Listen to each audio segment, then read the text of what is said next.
Irmãos e irmãs, bom dia, sejam todos bem-vindos à nossa reflexão do dia, neste sábado da 16ª semana do Tempo Comum.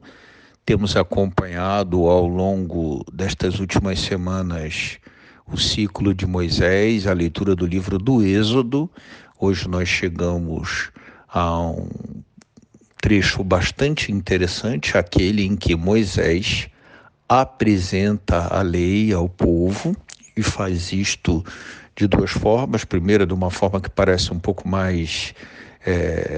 não oficial do ponto de vista litúrgico ou celebrativo, faz uma leitura e apresenta, e o povo num primeiro momento diz: faremos tudo o que o Senhor nos pediu, o que o Senhor ordenou, e depois, de maneira mais ritual,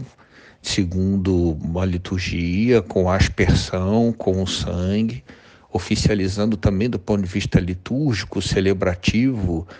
este mesmo gesto. Moisés mais uma vez faz a leitura do livro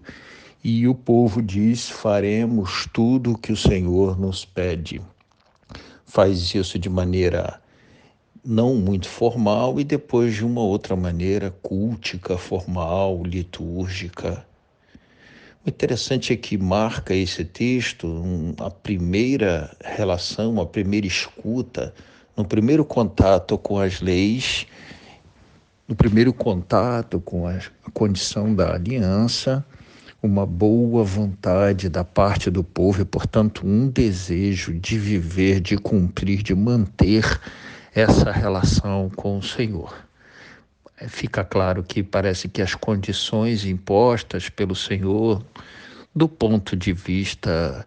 da manutenção da aliança, parecem bastante razoáveis e o povo as acolhe de maneira muito serena. Entende que o Senhor, que é um Deus ciumento, como vimos ontem, reprova, por exemplo, a infidelidade, a idolatria, pede que o amor a Deus sobre todas as coisas e seus desdobramentos, todos os mandamentos, sejam vividos de maneira radical. E o povo diz: faremos tudo o que o Senhor nos pediu ou nos pede.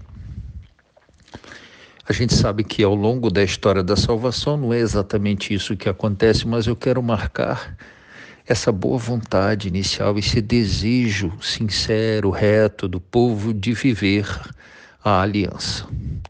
O evangelho de hoje nos apresenta uma outra parábola. Nós tivemos a oportunidade nos dias anteriores de ouvir o texto da apresentação da parábola do semeador e depois a explicação, e ainda ligada a essa imagem agrária, uma outra parábola que é aquela do joio e do trigo, que alguém lança trigo no seu terreno e se distrai, e vem o inimigo e lança o joio, e depois aquele que lançou no seu terreno trigo percebe que o joio vai crescendo junto com o trigo, eles são muito semelhantes num período inicial de crescimento, e tenta e quer, de alguma forma, arrancar o joio, surpreso com o fato de que o joio está crescendo junto do trigo e se perguntando quem foi que semeou o joio. E a própria parábola constata: algum inimigo deve ter lançado o joio, mas agora é preciso deixar crescer para que, em tentando precipitadamente arrancar o joio, é possível que se arranque o trigo, dada a semelhança dos dois num período inicial,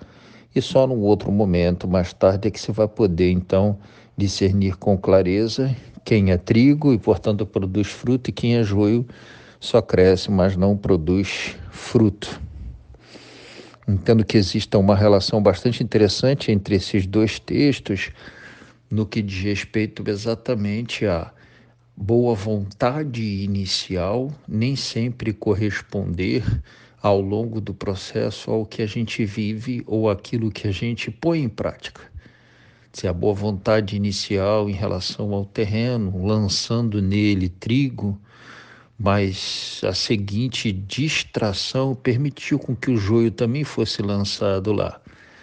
Da mesma forma, na aliança estabelecida por Deus, por 2 vezes no texto da primeira leitura de hoje, o Senhor diz: não, faremos tudo aquilo que o Senhor nos pede, nos apresenta.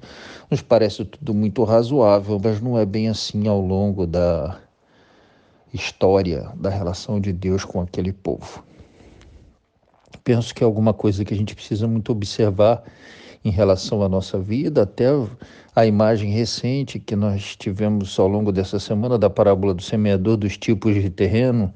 aquele terreno que não tem muita profundidade, então a semente ela é lançada, mas depois até brota, mas não vai muito à frente ou não vai muito adiante. Como é importante que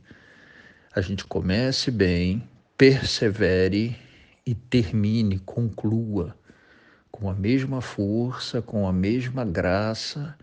mantendo e lutando pela manutenção dos mesmos princípios com os quais nós começamos, com a mesma sinceridade e o mesmo desejo, fervor, o que é muito difícil, com o que começamos. Mesmo que no meio do caminho seja lançado o joio, né, em algum momento, e a gente perceba que ele cresce junto com o trigo em algumas das nossas atividades ou mesmo na nossa história pessoal, é importante que a gente mantenha caminho e espere um momento exato de fazer aquele discernimento ou aquela separação, mas que se mantenha semelhante àquilo que o povo diz no início, logo que recebe a aliança, que Moisés faz a leitura do livro da lei, faremos tudo o que o Senhor nos disser, ou seja, que o sim dado no início